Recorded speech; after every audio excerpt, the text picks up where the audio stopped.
थेट जाऊयात पियुष गोयल बोलतायत।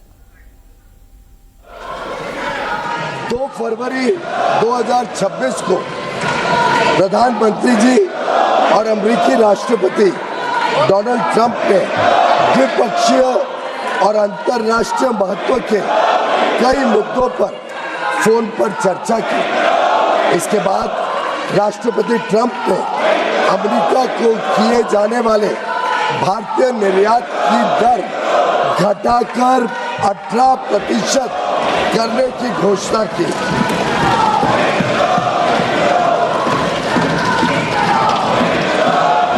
मैं इस बात पर जोर देना चाहता हूं कि यह अमेरिका द्वारा कई प्रतिस्पर्धी देशों पर लगाए गए टैरिफ से कम है, जिससे अमेरिकी बाजार में भारत की निर्यात प्रतिस्पर्धात्मकता में वृद्धि होगी। यह समझौता भारतीय निर्यातकों को विशेष रूप से श्रम प्रधान क्षेत्रों और विनिर्माण में महत्वपूर्ण तुलनात्मक लाभ भी प्रदान करता है। मैं इस सम्मानित सदन के समक्ष यह दोहराना चाहता हूं कि खाद्य और कृषि क्षेत्र में भारत की प्रमुख संवेदनशीलता का पूर्णतः ध्यान रखा गया है। साथ ही यह साझेदारी लघु और मध्यम उद्यमी MSMEs उद्यमियों, कुशल श्रमिकों और उद्योग के लिए नए अवसर खोलेगी। उन्नत प्रौद्योगिकियों तक पहुंच का सुगम बनाएगी और भारत के make in India for the world, design in India for the world और innovate in India for the world के दृष्टिकोण को साकार करने में सहायक होगी।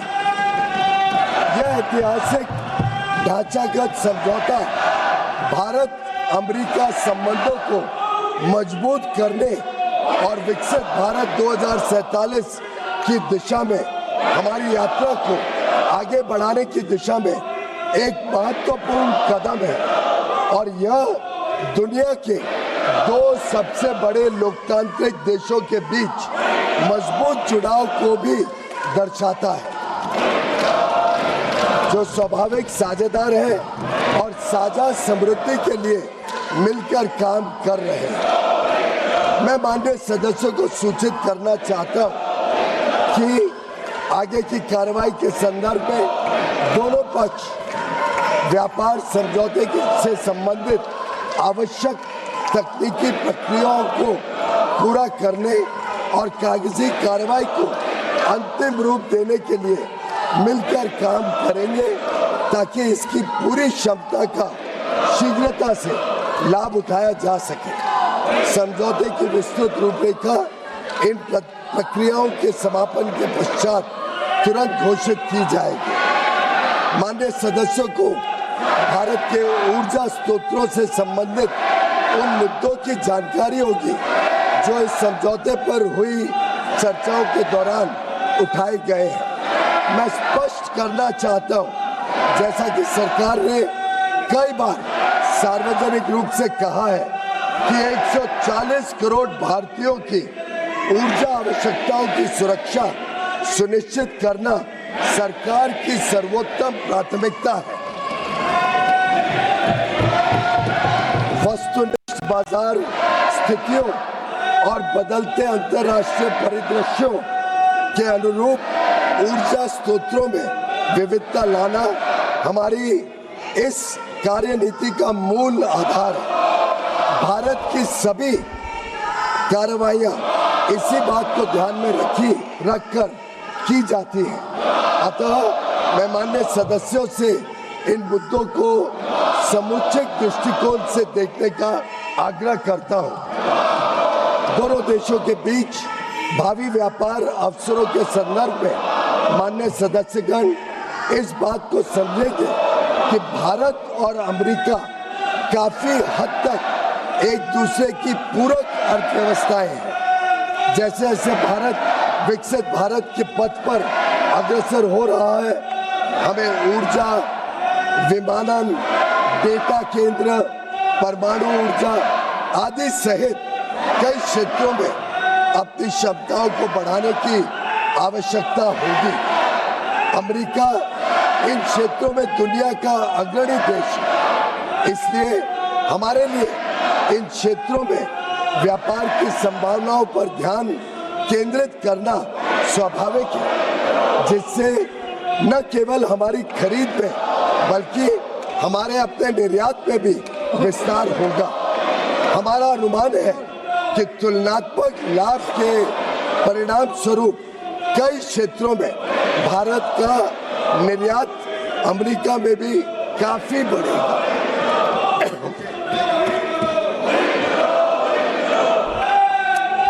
विश्व की सबसे बड़ी अर्थव्यवस्था के साथ यह ढांचागत समझौता जो आने वाले वर्षों में वैश्विक विकास और नवाचार को गति प्रदान करेगा, भारत की जनता एवं राष्ट्र के व्यापक हित में है और देश को बहुत लाभ देगा। यह विकसित भारत और आत्मनिर्भर भारत दोनों को सशक्त बनाता है। हम अपने देश के लिए माननीय प्रधानमंत्री जी के इस दृष्टिकोण को साकार करने की दिशा में निरंतर कार्य करते रहेंगे। धन्यवाद।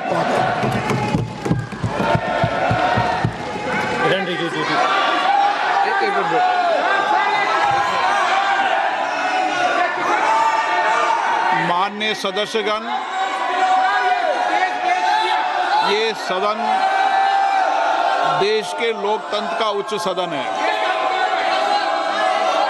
और आप सभी दलों ने समय समय पर इस देश के अंदर अलग अलग कालखंड के अंदर सरकार में भी रहे,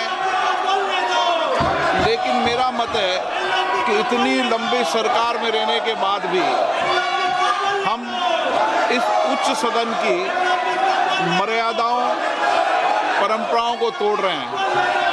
विरोध का तरीका होता है, विरोध के तरीके और भी हो सकते हैं, लेकिन आप अपनी इलाके से छोड़कर उस जगह जाकर मर्यादाओं को तोड़ोगे तो देश के अंदर लोकतंत्र के प्रति लोगों का विश्वास, भरोसा कम होगा।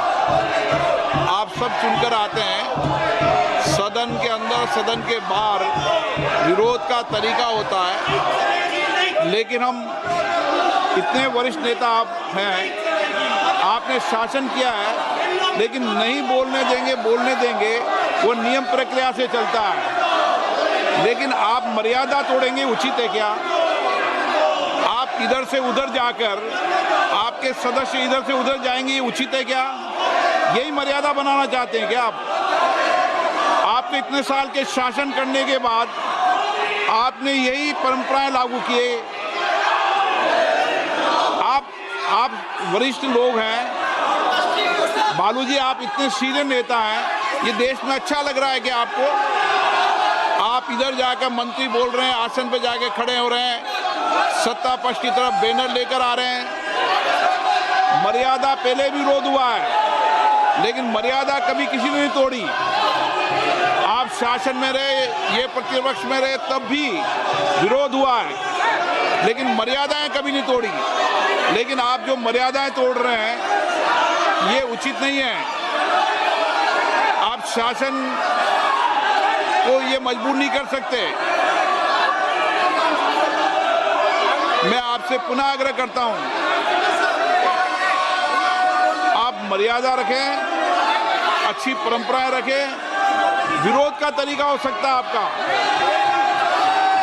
विरोध आवाज से नहीं, शब्दों से होता है, विरोध तर्कों से होता है, नारेबाजी से, बैनर से विरोध नहीं होता।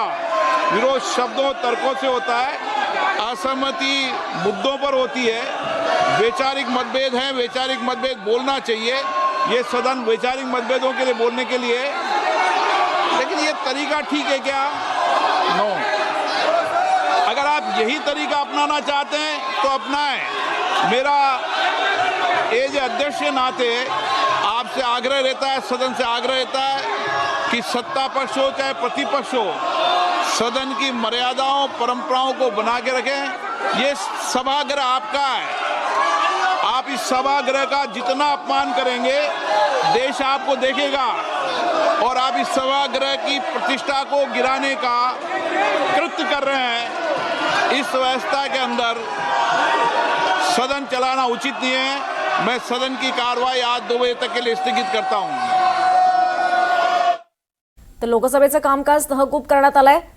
2 वाजेपर्यंत, दुपारी 2 वाजेपर्यंत लोकसभेचं कामकाज हे तहकूब करण्यात आलेलं आहे। पियुष गोयल हे जेव्हा निवेदन सादर करत होते त्यावेळेस विरोधकांनी गदारोळ केला। गोयल यांच्या निवेदनानंतर विरोधकांनी चांगलाच गदारोळ केला आणि त्यामुळेच अध्यक्ष ओम बिर्ला यांनी लोकसभेचं कामकाज हे तहकूब केलंय। दुपारी 2 वाजेपर्यंत हे कामकाज तहकूब करण्यात आलं आहे।